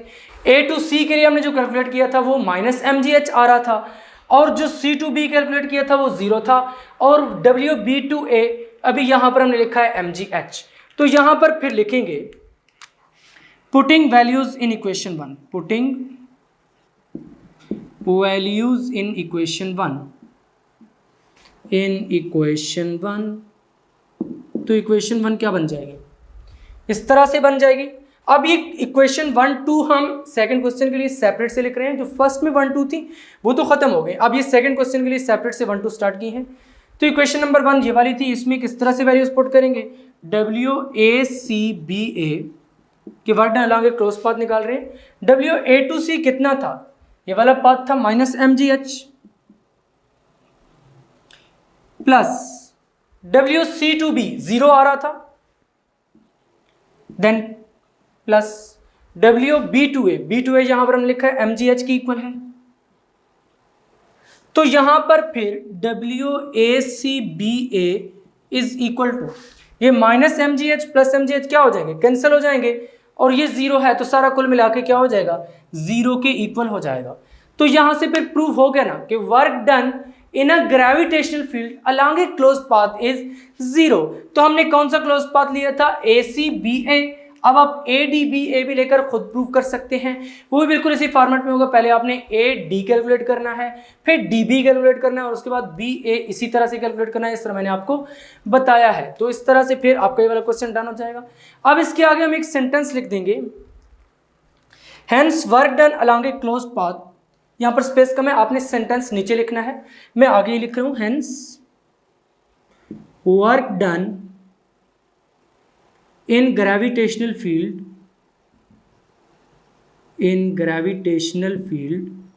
along a closed path is zero। तो यही हमारा क्वेश्चन था कि prove that work done in gravitational field along a closed path is zero, और हमने ये प्रूव करके दिखा दिया। इसके लिए क्या किया, पहले A to C work done calculate किया जो कि फोर्स ऑफ ग्रेविटी ने किया, उसके बाद C to B then B to A। अब आपके पेपर में अगर ये क्वेश्चन आ जाए what is gravitational field and prove that work done along a closed path in a gravitational field is zero, तो आपने ये वाला सारे का सारा आंसर इसी तरह से उठाकर लॉन्ग क्वेश्चन में लिख देना है। तो वहां पर आपको बहुत जबरदस्त मार्क्स मिल सकते हैं। और ये डायग्राम से मैंने जिस तरह आपको बनवाई है इसी तरह से आपने चेंज करके बना के आनी है। एरोस की डायरेक्शन इधर ही होनी चाहिए और डेल्टा y1 डेल्टा y2 इसी तरह आपने ऊपर शिफ्ट करने हैं। अब यहां से फिर एक और प्रॉपर्टी निकल आई ग्रेविटेशनल फील्ड की, कि ग्रेविटेशनल फील्ड में जो वर्क डन क्लोज पाथ के अलोंग किया गया होता है वो जीरो होता है। तो फिर मैं ये कह सकता हूं कि कंजर्वेटिव फील्ड एक ऐसी फील्ड है जिसमें work done independent of path होता है और along a close path zero होता है, क्योंकि ग्रेविटेशनल फील्ड के लिए ये दोनों हमने प्रूव किए हैं। इससे ग्रेविटेशनल फील्ड क्या हो जाएगी, एक कंजर्वेटिव फील्ड हो जाएगी। तो यहीं से फिर नॉन कंजर्वेटिव की डेफिनेशन भी निकल आएगी। नॉन कंजर्वेटिव फील्ड कौन सी होगी, ये ऐसी फील्ड होगी जिसमें work done choice of path पर डिपेंड करेगा और work done along a close path zero नहीं होगा। सिमिलरली फिर यहां से हम कंजर्वेटिव फोर्सेस और नॉन कंजर्वेटिव फोर्सेस की डेफिनेशन भी निकाल सकते हैं कि ऐसी फोर्स जो जब वर्क डन करेगी अलोंग ए क्लोज पाथ तो वो जीरो होगा, और जो वो वर्क डन करेगी वो इंडिपेंडेंट ऑफ पाथ होगा। तो ऐसी फोर्स क्या कहलाएगी, कंजर्वेटिव फोर्स। तो ऐसी फोर्स जिसके लिए work done along a close path zero नहीं होगा और work done path of motion पर डिपेंड करेगा, तो ऐसी फोर्स क्या कहलाएगी, नॉन कंजर्वेटिव फोर्स। तो चलिए अब यहां पर डेफिनेशन लिखते हैं conservative and non conservative forces की और फिर आगे चलते हैं। यहां पर अब हमने यही वाली डेफिनेशंस लिखती हैं जो भी मैंने आपको बताई हैं कंजर्वेटिव फोर्स और नॉन कंजर्वेटिव फोर्स की। तो सबसे पहले कंजर्वेटिव फोर्स की डेफिनेशन है, बहुत ही आसान डेफिनेशन है। If the work done bye a force in moving an object, यानी एक फोर्स जो कि किसी बॉडी पर एक्ट करती है और वो बॉडी मूव करती है और वहां पर वर्क डन होता है। दो पॉइंट्स के दरमियान अगर बॉडी ने मूव किया एक पॉइंट से दूसरे पॉइंट तक, अब अगर यहां पर work done independent of path होगा या फिर work done along a close path zero होगा इस फोर्स की वजह से, तो हम कहेंगे कि ये फोर्स क्या है, कंजर्वेटिव फोर्स है। कैसे जीरो होगा, कैसे इंडिपेंडेंट होगा, ये सारी कहानी मैं आपको बता चुका हूं। तो यहां पर फिर इसमें एग्जांपल क्या है, अभी जानी पहचानी एग्जांपल हमने पढ़ी है ग्रेविटेशनल फोर्स, उसके लिए पूरी कैलकुलेशन किया। उसके बाद इलेक्ट्रोस्टैटिक फोर्स यानी चार्जेस के दरमियान जो फोर्स होती है, और उसके बाद इलास्टिक स्प्रिंग फोर्स यानी स्प्रिंग की जो फोर्स होती है। देखिए मैं इसको इधर खींचता हूं, ये मुझे उस तरफ खींच रहा है, यानी इसमें इलास्टिक फोर्स है और इसको हम क्या कहते हैं, इलास्टिक फोर्स ऑफ स्प्रिंग या इलास्टिक स्प्रिंग फोर्स। और ये भी क्या होती है, कंजर्वेटिव फोर्स। नेक्स्ट है नॉन कंजर्वेटिव फोर्स, ऐसी फोर्स जो जब वर्क डन करती है तो वो वर्क डन, पहली बात कि along a close path zero नहीं होता, और दूसरी बात कि वो वर्क डन डिपेंड करता है पाथ पर कि कौन सा पाथ फॉलो हुआ है। तो यहां पर हमने ये लिखा है the force is non conservative if the work done bye it, जो ये वर्क डन करती है किसी भी ऑब्जेक्ट को मूव कराने के लिए दो पॉइंट्स के दरमियान, या फिर work done along a close path, वो पाथ ऑफ मोशन पर डिपेंड करता है। इसमें क्या था कि इंडिपेंडेंट था, लेकिन इसमें क्या करता है, डिपेंड करता है। एग्जाम्पल्स में क्या है, फ्रिक्शनल फोर्स। फ्रिक्शनल फोर्स के बारे में अभी हम डिटेल में भी थोड़ा पढ़ेंगे कि ये किस तरह से नॉन कंजर्वेटिव फोर्स है। उसके बाद एयर रेजिस्टेंस की जो फोर्स है ये भी नॉन कंजर्वेटिव फोर्स है, यानी ये जो वर्क डन करती है वो पाथ पर डिपेंड करता है। अभी मैं आगे चलकर आपको फ्रिक्शनल फोर्स को जब समझाऊंगा तो ये एग्जांपल्स आपको एकदम क्लियर हो जाएंगी कि किस तरह से नॉन कंजर्वेटिव फोर्सेस जो वर्क करती हैं वो डिपेंड करता है पाथ पर, और किस तरह से वो क्लोज पाथ में जीरो नहीं होता। इसी तरह से टेंशन इन अ स्ट्रिंग है, नॉर्मल फोर्स है, प्रोपल्शन फोर्स ऑफ रॉकेट। अब ये फोर्सेस ऑलरेडी हम चैप्टर नंबर 2 और 3 में पढ़ चुके हैं, आपको लाजमी तौर पर इनके बारे में नो हाउ होगी। अब मैं आपको बताने जा रहा हूं कि फ्रिक्शन फोर्स जो है वो किस तरह से नॉन कंजर्वेटिव फोर्स है। तो चलिए हेडिंग लगाते हैं, friction force as a non conservative force. यहां पर वही हेडिंग लगा दी है, kinetic frictional force as a non conservative force. बहुत आसान से पैराग्राफ है, अगर साथ के साथ बिल्कुल समझते जाएंगे तो यहीं पर आपको ये 100% क्लियर भी हो जाएगा और याद भी हो जाएगा। देखिए सबसे पहली बात तो हमने ये लिख दिया, kinetic frictional force is a non conservative force. ये नॉन कंजर्वेटिव फोर्स है, अभी मैं आपको बता भी चुका हूं। लेकिन बात ये आती है कि काइनेटिक इसका क्या मतलब है? Kinetic frictional force. फ्रिक्शन तो समझ आती है कि जब दो ऑब्जेक्ट स्लाइड करते हैं या कोई भी ऑब्जेक्ट, जैसे मेरा हैंड है, अगर मैं यहां पर स्लाइड करता हूं तो मेरे हैंड और इस बोर्ड के दरमियान क्या हो रही है? फ्रिक्शन हो रही है। देखिए अगर यहां पर मैं थोड़ी फोर्स लगाता हूं, अब मैं फोर्स तो लगा रहा हूं लेकिन मेरा हैंड आगे मूव नहीं कर रहा, क्योंकि जो मैं फोर्स लगा रहा हूं वो फ्रिक्शनल फोर्स से कम है। जो फ्रिक्शनल फोर्स लग रही है मेरे हैंड और बोर्ड के दरमियान, उससे कम है मेरी फोर्स। तो यहां पर जो फ्रिक्शनल फोर्स है वो क्या होगी? Static frictional force. लेकिन अगर यहीं पर मैं थोड़ी ज्यादा फोर्स लगाता हूं, मेरा हैंड आगे मूव करना स्टार्ट कर देता है, तो यहां पर मेरे हैंड और बोर्ड के दरमियान जो फोर्स होगी that would B kinetic frictional force या फिर डायनामिक फ्रिक्शनल फोर्स। तो आपको समझ आई? यानी दो ऑब्जेक्ट्स अगर स्लाइड करते हैं, एक ऑब्जेक्ट को दूसरे ऑब्जेक्ट पर अगर आप स्लाइड करवाते हैं, कुछ फोर्स अप्लाई करते हैं लेकिन वो स्लाइड नहीं कर पा रहा, तो वहां पर उनके दरमियान फ्रिक्शन तो होगी, क्योंकि आपने जो फोर्स अप्लाई किया वो फ्रिक्शन फोर्स से कम है, इसकी वजह से वो स्लाइड नहीं कर रहा। यहां पर जो फ्रिक्शनल फोर्स है that is the static frictional force. लेकिन अगर वही ऑब्जेक्ट आप इतनी फोर्स अप्लाई करते हैं कि आगे मूव कर जाता है, यानी स्लाइड कर जाता है, तो उस वक्त उन ऑब्जेक्ट्स के दरमियान जो फ्रिक्शनल फोर्स होगी that would B kinetic frictional force. अब मैंने आपको इस चैप्टर के पहले लेक्चर में work done bye constant force में बताया था कि जो फ्रिक्शनल फोर्स है वो नेगेटिव वर्क डन करती है। तो यहां पर जरा थोड़ा सा रफ वर्क करके देख लेते हैं। मान लीजिए ये एक कार है, ये क्या है? एक कार है जो कि रोड पे मूव कर रही है। अब ये नीचे रोड है, इसके ऊपर ये कार मूव कर रही है, कार आगे मूव कर रही है, इधर डिस्प्लेसमेंट हो रही है। देखिए फ्रिक्शन फोर्स इसकी स्पीड को कम करेगी या बढ़ाएगी? ऑब्वियसली कम करेगी। जितनी ज्यादा फ्रिक्शन होगी इतनी मुश्किल से ये आगे मूव करेगी ना।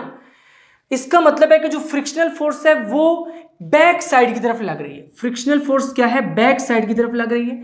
अगर आगे लगेगी वो फ्रिक्शनल फोर्स तो और भगा देगी। भाई फ्रिक्शनल फोर्स तंग कर रही है ना, ज्यादा भगा तो नहीं रही। इसका मतलब है फ्रिक्शनल फोर्स जो है वो अपोजिट लगती है। तो यहां पर अगर ये कार मूव कर रही है तो रोड और कार के दरमियान जो फ्रिक्शन है that is the kinetic frictional force. और ये काइनेटिक फ्रिक्शनल फोर्स किधर लग रही है? अपोजिट लग रही है। तो जब अपोजिट लगेगी तो यहां पर जो एंगल बनेगा फोर्स और डिस्प्लेसमेंट यानी एफ वेक्टर और डी वेक्टर के दरमियान दैट वुड बी 180 डिग्री। तो हमने वर्क डन क्या पढ़ा है? W is equal to F D cos theta. तो जब 180 डिग्री हो जाएगा तो इस केस में ये -1 हो जाएगा, तो W is equal to -FD हो जाएगा। यानी वर्क डन क्या हो जाएगा? नेगेटिव हो जाएगा। इसलिए हमने लिखा है when an object slides over a surface. ये ऑब्जेक्ट है, ये सरफेस है, जब ये स्लाइड करेगा इस सरफेस पे तो इस केस में क्या होगा? The kinetic frictional force always acts opposite to the motion. यानी काइनेटिक फ्रिक्शनल फोर्स हमेशा अपोजिट एक्ट करेगी। यहां पर कार अगर ना भी कंसिडर करें, डायरेक्टली एक ब्लॉक आप कंसिडर कर लें। यहां पर मान लीजिए एक ब्लॉक है, सारे का सारा एक ही ब्लॉक है, थोड़ी ज्यादा फ्रिक्शन हो जाएगी यहां पर। अब देखें यहां पर जो फ्रिक्शन हो रही है वो अपोजिट है, काइनेटिक फ्रिक्शन। अगर स्लाइड करे तो काइनेटिक फ्रिक्शन होगी। तो यही बात लिखी है व्हेन एन ऑब्जेक्ट स्लाइड्स। अब ये ऑब्जेक्ट है जो कि एक स्लाइड कर रहा है, किधर स्लाइड कर रहा है? आगे। कौन सी फोर्स स्लाइड कर रही है इससे कोई लेना देना नहीं है। हम देख रहे हैं कि फ्रिक्शनल फोर्स कैसा वर्क डन करती है। फ्रिक्शनल फोर्स किधर लग रही है? अपोजिट लगेगी, यानी उसकी डिस्प्लेसमेंट को तंग कर रही है। जो चीज तंग करती है वो हमेशा अपोजिट होती है। तो यहां पर क्या होगा कि kinetic frictional force always acts opposite. ये अपोजिट एक्ट करती है डिस्प्लेसमेंट के एंड डज नेगेटिव वर्क। और ये नेगेटिव वर्क डन करेगी। कितना नेगेटिव वर्क डन करेगी? मैग्नीट्यूड ऑफ फ्रिक्शनल फोर्स, ये वाली फ्रिक्शनल फोर्स का मैग्नीट्यूड, और साथ में क्या हो जाएगा? Multiplied by the length of the path. और जो पाथ की लेंथ है, देखिए यहां से यहां तक अगर इसने मूव किया है तो इतनी लेंथ में इसने मूव किया है, तो यहां पर फिर ये जो चीज है ये डी क्या हो जाएगा? लेंथ हो जाएगी। यहां से यहां तक पाथ की, तो ये मैग्नीट्यूड है ना डिस्प्लेसमेंट का। तो यहां पर हमने यही लिखा है equal in magnitude to the frictional force multiplied by the length of the path. तो यहां तक ये बात आपको समझ आ चुकी है। नेक्स्ट हमने क्या लिखा है? दस greater amount of work is done over a longer path between any two points. ये बहुत ही मजे का पॉइंट है। यहां पर एक्चुअली ये वाला जो पॉइंट है यही इसका मेन थीम है। देखिए अगर मैं एक ऐसा पाथ लूं, ये सारे का सारा नीचे फर्क है। अगर मैं एक ऐसा पाथ लूं, अब अगर ये पाथ है तो यहां पर अगर हमने ग्रेविटेशनल फोर्स का वर्क डन निकालना है तो किस तरह से निकालेंगे? देखिए यहां से ये पाथ भी बन सकता है, यानी इस पाथ को फॉलो करते हुए यहां पर आएगा, या फिर डायरेक्ट ए टू बी आएगा। ग्रेविटेशनल फोर्स के केस में जो इस पाथ के अलावा मूव करके आएगा तब भी वर्क कितना होगा? mgh। अगर इस पाथ के अलावा मूव करके आएगा तब भी कितना होगा? mgh। और अगर पाथ इसकी बजाय ऐसा हो जाए ग्रेविटेशनल फोर्स का वर्क डन तो फिर भी mgh ही रहेगा, क्योंकि ये क्या है, कंजर्वेटिव फोर्स थी। लेकिन हम बात करें फ्रिक्शनल फोर्स की, तो फ्रिक्शनल फोर्स का इस केस में वर्क डन कम होगा, इस केस में वर्क डन ज्यादा होगा, क्योंकि ये लॉन्गर पाथ है। तो जितनी ज्यादा बॉडी मूव करेगी इतनी ज्यादा उसमें फ्रिक्शन फोर्स अप्लाई हुई है। तो यहां पर हमने यही लिखा है कि greater amount of work is done over a longer path. Path जितना लंबा होगा इतना ज्यादा वर्क डन होगा, यानी बिटवीन 2 पॉइंट्स। यहां पर अगर ए और बी कंसिडर करें तो यहां पर ऑब्वियसली पाथ ज्यादा है, इसमें ज्यादा पाथ आ रहा है, इसमें कम पाथ आ रहा है। तो जब फ्रिक्शनल फोर्स का वर्क डन पाथ पर डिपेंड करता है, तो हमने यही कहा था ना कि जब वर्क डन पाथ पर डिपेंड करेगा तो उस फोर्स को हम क्या कहेंगे, नॉन कंजर्वेटिव फोर्स है। Hence the work done depends on the choice of path. इसका मतलब है कि work done choice of path पर डिपेंड करता है। इस पाथ में ज्यादा वर्क डन किया फ्रिक्शनल फोर्स में, इस पाथ में कम किया है। तो जब कम ज्यादा की बात आ गई तो इसका मतलब है पाथ पे वो डिपेंड कर रहा है। जब पाथ पे डिपेंड कर रहा है तो यहां पर फिर हम कहेंगे कि जो फोर्स है फ्रिक्शनल फोर्स, ये नॉन कंजर्वेटिव फोर्स है। The total work done by non conservative force in a closed path is not zero, यानी क्लोज्ड पाथ में जो वर्क डन होगा बाय नॉन कंजर्वेटिव फोर्स वो नॉन जीरो होगा। Work done in a closed path by a conservative force तो zero होगा, लेकिन work done along a close path by non conservative force क्या होगा, नॉन जीरो होगा। तो यहां से आपको बात समझ आ गई कि जब क्लोज पाथ में कंजर्वेटिव फोर्स वर्क डन करेगी तो उस केस में वर्क डन क्या होगा, जीरो। लेकिन जब non conservative force work done करेगी क्लोज पाथ में तो उस वक्त क्या होगा, नॉन जीरो होगा। तो यही कुछ था आज का लेक्चर। अब हम नेक्स्ट लेक्चर में पढ़ेंगे पावर के बारे में, वो भी बहुत ही इंपॉर्टेंट कंसेप्ट है। तो यहां पर इस लेक्चर में से जो क्वेश्चंस बनते थे वो मैंने आपको लेक्चर के स्टार्ट में बता दिए थे। ये वाला एक शॉर्ट क्वेश्चन बन के आ सकता है, how the kinetic frictional force is a non conservative force. तो आपने यहां से यहां तक ये सारी कहानी उठाकर लिख देनी है, तो वहां पर शॉर्ट क्वेश्चन में आपको मैक्सिमम मार्क्स मिल सकते हैं। तो फाइनली आज का लेक्चर यहीं पर एंड होता है। अगर अभी तक आपने फिजिक्स इनसाइड को सब्सक्राइब नहीं किया तो जल्दी से सब्सक्राइब करके बेल आइकन के बटन को क्लिक कर दे, ताकि जैसे ही नेक्स्ट लेक्चर्स अपलोड हों आपको साथ के साथ नोटिफिकेशंस मिलते रहें और आप एग्जाम की बहुत ही अच्छे से तैयारी करके बहुत अच्छे मार्क्स ले सकें। मिलेंगे नेक्स्ट लेक्चर में, तब तक के लिए अल्लाह हाफिज।